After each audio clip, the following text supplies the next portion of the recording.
Hammaga salom do'stlar. Anchadan beri kanalda video qo'ymayotgan edim. Xudo xolisa bugun birgalikda endi mana bugun video qo'yish nasib qilgan ekan. Xo'p, bugun birgalikda sizlar bilan Botvinnikni 6-jahon chempioni partiyasini ko'rib o'tamiz. Ushbu partiya qiziq qaysi jihatdan? Albatta har bir debyutni o'ziga yarasha tarixi bor, ya'ni uning yuzaga kelishi va xuddi shunaqa narsa bugun aynan debyutda emas, balkim debyutdagi bir yo'nalish, ya'ni bir tizimni u ham bo'lsa 6-jahon chempioni nomiga berilgan Slovencha himoyadagi Botvinnik varianti tizimi qanday yuzaga kelganligi, ya'ni bir yaralganligi desa ham balkim to'g'ri bo'lsa kerak. Aynan mana shu partiyadan keyin ushbu tizim katta mashhurlikka erishadi, lekin boshida, misol uchun mana shu partiyadan keyin ko'pchilik tushunishmagan va o'sha paytda har holda hozirgi paytga o'xshab kompyuter bo'lmagan va aynan insonlar o'zlari doskada o'tirib, soatlab, vaqtini, umrini sarflab, mana shu narsa to'g'rimi yoki noto'g'rimi, qanday o'ynasa bo'ladi, shunga o'xshagan savollar, o'zaro bo'lgan munosabatdagi kelishmovchiliklar, aytaylik, muhokamalar yuzaga kelgan. Hozir esa bunaqa narsa yo'q, chunki kompyuterga qo'yadi, bo'ldi, yoki to'g'ri yoki noto'g'ri bo'ldi. Mayli. Shunga qaramasdan baribir har bir insoniyat o'zini kelib chiqqan tarixini bilganidek, xuddi shaxmatda ham tarix juda ham boy va bu yoqda ham o'ziga yarasha tarixiy faktlar bor. Qanday qilib bu narsa yuzaga kelganligini bilish albatta zarar qilmaydi. Xo'p, gap 1943 hamda 44-yil orasida ketmoqda.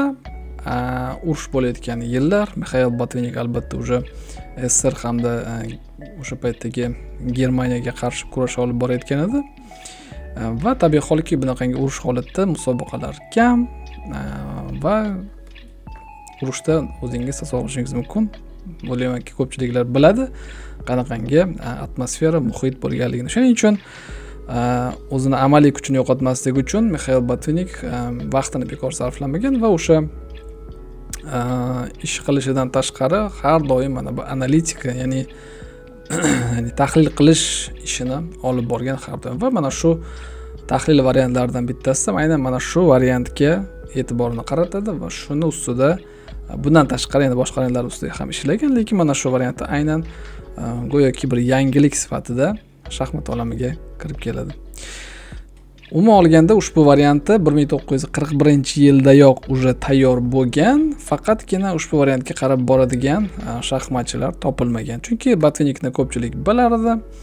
Bu narsani o'zi ta'kidlaydi, o'sha paytdagi qanchalik tahlil bo'yicha kuchli ish olib borishni hech ko'pchilik shaxmatchilar xohlamagan aynan mana shu yo'lda nima borligini tekshirishga. Shuning uchun ko'rsatishda ertaroq imkoni bo'lmagan deydi. Va mana 1943 hamda 44-yildagi SSR chempionati yuzaga keldi va mana shu joyda Jivsov ismli shaxmatchi ushbu variantda nima borligini Botvinnikni, ya'ni mana bu joyida tekshirishga qaror qildi va bu narsani shaxmat olamiga Botvinnik va nihoyat aynan amaliy partiyada ko'rsatishni uddasidan chiqdi. Keling birgalikda hozir ko'ramiz bu qanaqangi variant. Bilmaydiganlar bo'lsa, biladiganlar bo'lsa, shunchaki tarixdan bahramand bo'lamiz va umuman olganda partiyani guvohiga aylanamiz. Agar sizda shaxmat darajangizni kuchaytirish xohishi bo'lsa, u holda sizdan onlayn shaxmat strategiya kursiga taklif qilaman. Ushbu kurs yordamida siz o'yinning o'rta qismida rejalar qanday tuzilishi va pozitsion tushunchalar bilimiga ega bo'lasiz. O'tkir o'yinni yaxshi ko'radiganlar uchun esa kombinatsion o'yin kursi to'g'ri keladi. Bu kursda taktik zarbalar topishni va kombinatsiyalar qanday yuzaga kelishini bilib olasiz. Kurslar haqida ma'lumot hamda ularni xarid qilish uchun pastdagi ссылкаga o'tib, Telegram orqali bog'lanishingiz kerak bo'ladi. Boshlaymiz bo'lmasam do'stlar ko'rishni. Partiyani oqlar bilan Jivsov harakat qilmoqda. SSR chempionati va qorilar bilan 6-jahon chempioni biroz vaqtdan keyin bu narsani chempionlikni qo'lga kiritadigan Mikhail Botvinnik harakat qilmoqda. D4 bilan boshlab berdi partiyani oqlar. D5, C4, E6, Otc3, C6. Aynan mana shunday tartibda ko'pincha yuzaga keladi ushbu variant va Otf3 yurishdan keyin Otf6 hozircha hammasi joyida va mana shu joyda fil J5 yurishi yuzaga kelmoqda. Va mana shu joyda dc yurishidan keyin Botvinnik varianti yuzaga keldi desa ham bo'ladi. Aynan E4 yurishidan keyin Endi qaranglar, bu yoqda nima yuzaga keladi? B5 yurishidan keyin bularning hammasi nazariya, lekin o'sha paytda mana shu partiya bo'layotgan paytida hali albatta bunaqa oldin ham o'ynashgan shaxmatchilar, lekin nima uchun shaxmatchiga u yoki bunisiga aynan shu variant nomi yoki masalan debyut nomi beriladi? Aynan o'ynaganligi uchun emas, balki bu yoqda konkret aniq bir variantlarni, aniq bir g'oyalarni, aniq bir yurishlar tartibini, figurlar joylashuvini berganligi hisobiga beriladi. Va xuddi shu narsani Botvinnik ushbu partiyada ko'rsata oldi va aynan figurlarning qanaqangi tarzda joylashishi, kimni qayoqqa borishi va ikkala tarafdan bo'layotgan o'yindagi g'oyalar, mana shu narsalarni batafsil ko'rsata olganligi uchun aynan mana shu narsa jahon chempioniga berilgan. Bu yoqda qollar shunchaki tish tirnog'i bilan piyodaga yopishadi. To'rka tagidagi va uni oqlar yo qaytarib yutib olishadi yoki bo'lmasam inisiativasini vaqtinchalik piyodani qurbon qilgan holatda markaz bo'ylab inisiativasini oshirishni davom etishadi tashabbusni va yoqda nimadir yuzaga kelishi mumkin. Xullas, ikkala tarafda ham o'ziga yarasha o'yin bor va kim bundan foydalana olsa, ana shu taraf g'alaba qozonadi.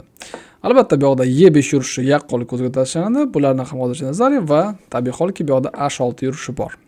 Fil H4 ga J5 boshqacha yurish yo'q va bu yoqda ta'kidlab o'tishim kerak.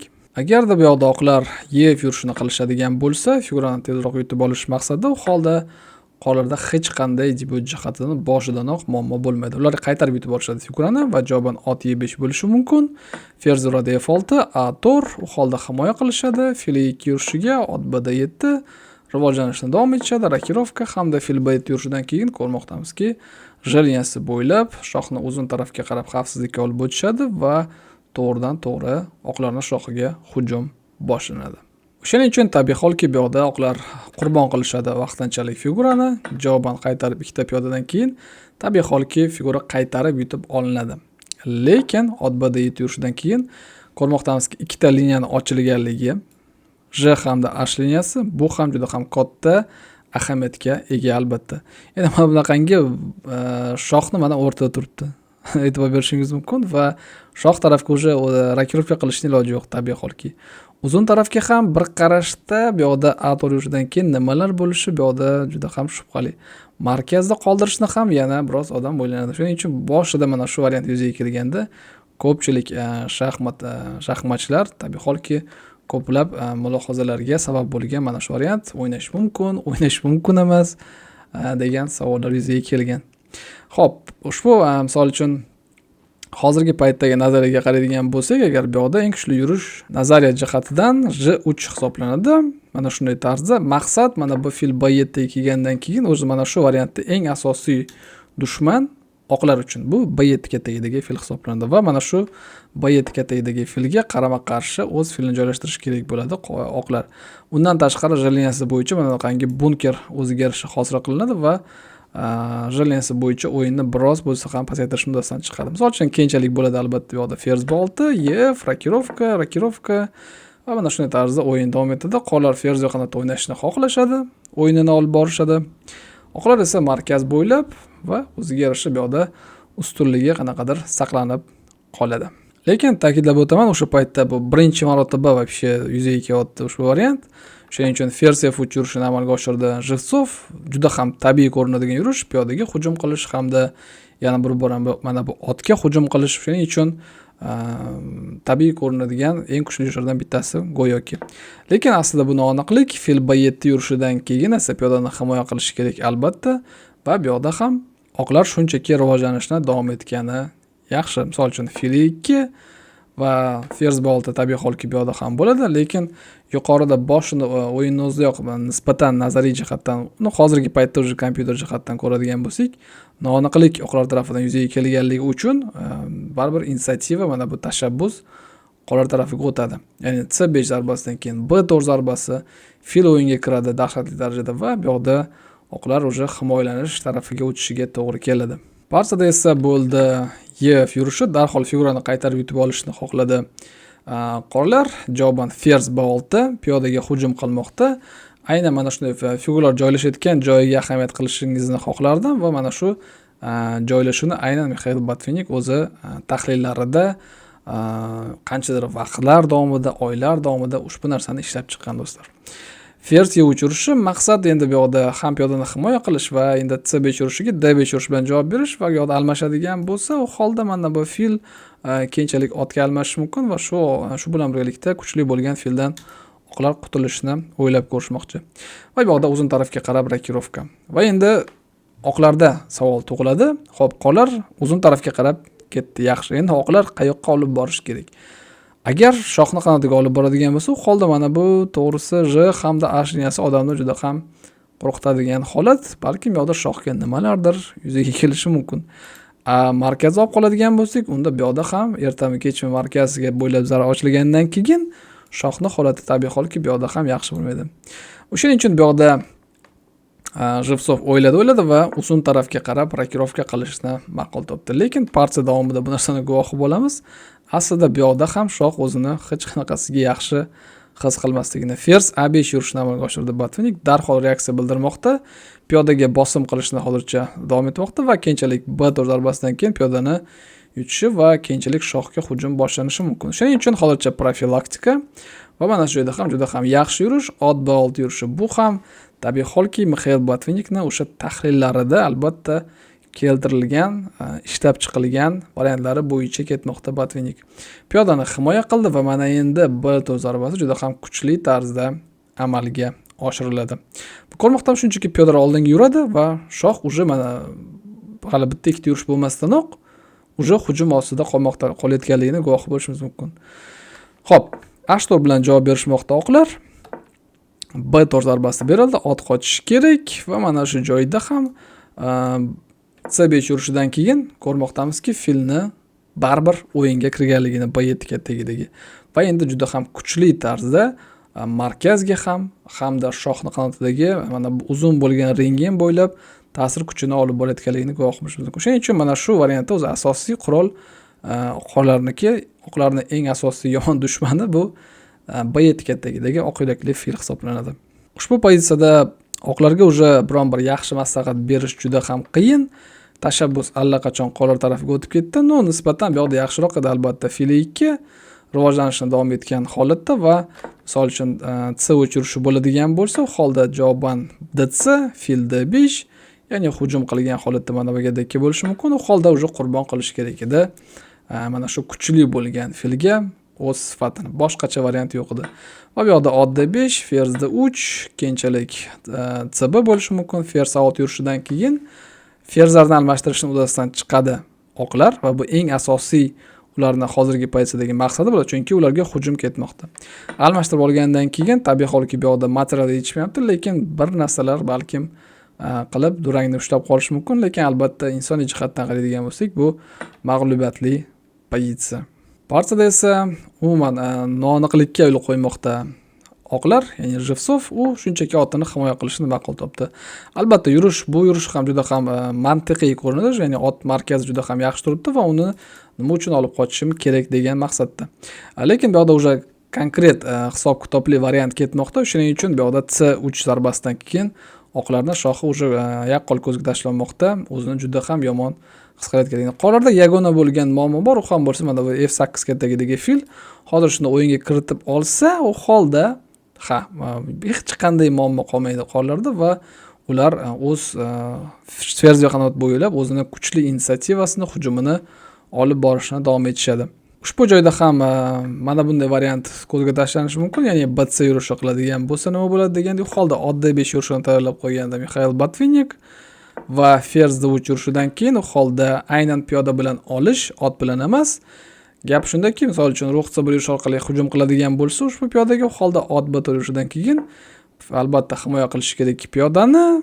Bunda esa mana bu CD yurishidan keyin kuchli bo'lgan markaziy piyodalar aynan o'sha ferza qanotdagi ortiqcha piyoda o'z so'zini gapiradi va markaz bo'ylab mana piyoda tabiiy holki oqlarga g'alaba keltiradi.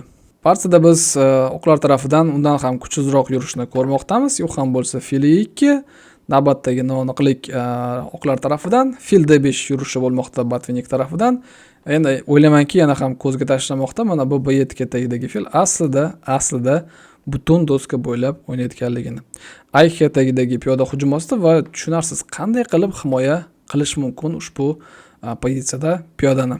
Agarda juda ham tabiiy ko'ringan B3 yurishni amalga oshiradigan bo'lsa, u holda C2 zarbasidan keyin ruh hujum ostida vilka olishga majbur, bo'lmasam shunchaki ruhni yutib olishadi.